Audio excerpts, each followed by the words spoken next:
Hello, my name is Bianco. In this video we will have a look at a macuahuitl. It's basically a South American weapon from the past. Unfortunately, in the history of that weapon there aren't much information available. Originals are not existent anymore.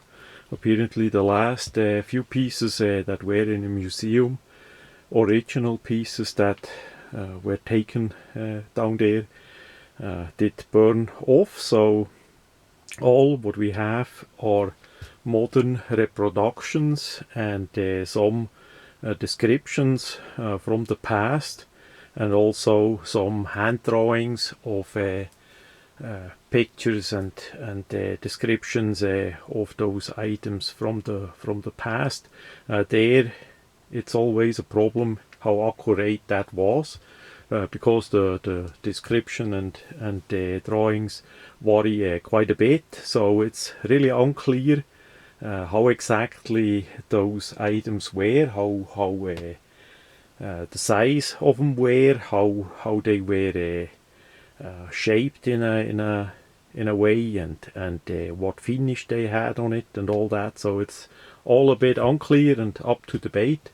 Now modern versions are unfortunately not that common either, so what you find is mainly versions that are made the original way. This one here in front of the camera is made in a more modern way, and I'm gonna go into the details about that as well.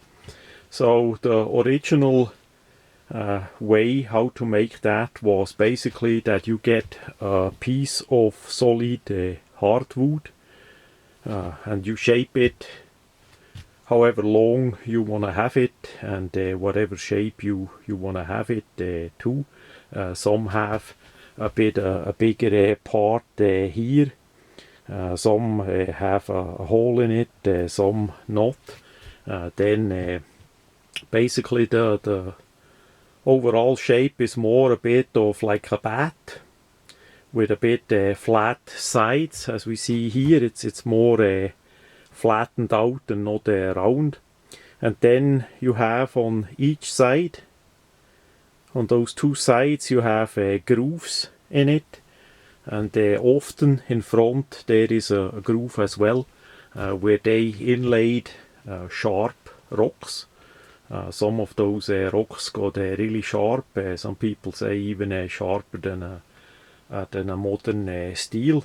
And that was inlaid in those grooves with natural glue, tree glue and things like that. Then you end up basically with a bat that has two sharpened sides and maybe even a bit sharpened top. The top apparently was never as pointy as this one. It was basically like the side piece that they put in on top there.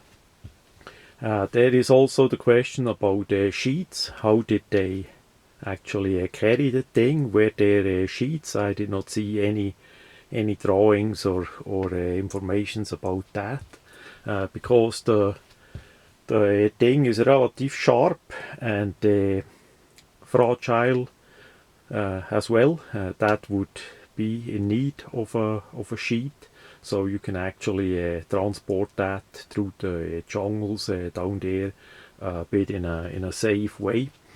That's just my opinion. Again, there is no information, and since there was nothing or not much around to be buyed for a test, I had to build this one as the first test sample for myself, and I'm gonna explain how I did that as well. Now first you need to have the size, whatever size you wanna do it in. This one is rather short. There are apparently versions that are nearly as tall as you stand towards the shoulder. That is another possibility, more like a two-handed sword. This one would be more like a one-handed sword, or club. It's a bit a mix of both. And so I made the size and the shape. I wanted to have not too big a round part here, but I still wanted to have a lanyard hole. So we have then the size and the shape. Then for me, I wanted to have a point in front, something that looks a bit similar to the side edges. So I added this point here. It's also sharpened like a dagger. That was important for me because without the point, that is not usable in certain applications. If you only have the side cutting edges there. And then of course, because it's new made, it's made in steel, in a metal. It's basically a sandwich design. So we have in the middle the steel, in this case 2mm steel, and then left and right a bit oak in this case. The whole thing is riveted also together. So I used really simple materials. We have the sheet metal, just a simple steel sheet metal that you can get and cut the shape out. Then I used some oak. We see there the description. That is basically what I did use. That had a good thickness, and it's relative hard. Then for the riveting, I just used simple nails, nothing fancy either. So basically those are the nails, and then you simply cut them to the length and rivet them. You need to be careful that you don't split the wood if you rivet it too much. So if you do that, test it out first a bit on a piece of scrap. And of course the item got glued together, the 3 layers with glue, industrial strength glue, whatever you're gonna use, that works. And the wood has a burnt finish on it, just with the flame, really simple. And then it got some layers of a boiled linseed oil, also a simple and easy finish. Now the metal parts are not coated, they are just how they are, and each one is sharpened. And then, as we see, the front part is sharpened too. That is not really absolute super sharp, because this is for test, so I did not yet at least sharpen the thing 100%, so it how it could be. And yeah, so far the swinging and the testing is pretty good. The item works. I'm really happy with the pointed part in front. That works really well too. I'm glad that I added that. What I don't like yet is the part here that is simply too smooth for use it. It quite likely gonna get a cord wrap, just a simple cord wrap wrapped around the handle there, that give me more grip and is not that slippery. That is a bit a problem there, because you need to have quite a good grip. It's really unique in a way that you can use the flat side.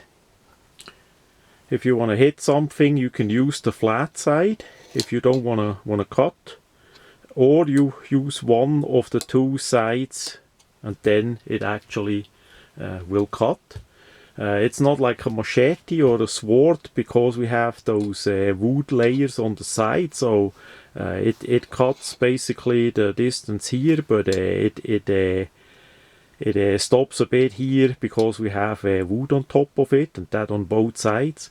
So it's more a bit like a wedge action that is going on. So yeah, it's a bit different than most of what I did test out in all the decades. So it's for sure usable as a weapon, and it's easy to make, easy to manufacture, and you can do it in the size and the shape that you want, and the material too, of course. You could use something different than wood as well. But as a tool, as a tool, like a machete as a tool, that item is not working too well, because the wood would get damaged and be in the way as you cut with it. And also it's still the question about the sheet. I need to make me some kind of sheet that the edges are protected, that you actually can carry the thing. This size and shape of the item would be actually small enough or short enough that it could be carried concealed if you wear a jacket, so that would be possible too. I don't think I'm gonna make much of a smaller version, but the next one that I'm gonna do is quite likely a bit bigger one, more of a two-hand version with then more cutting blades and on the longer thing. But the point quite likely I'm gonna leave like this. That did work out really well. I'm glad I did add it like that. So yeah, it's a for sure unique system, unique item, and not that much as a tool, more of a weapon, and it also looks unusual. And I would say some people that don't know what it is, quite likely for those it looks quite frightening as well. So yeah, what do you think about it? Put it in the description. Maybe you are from South America and know a bit more about the history and how the real deal did actually looks like. And yeah, is that something you would test out?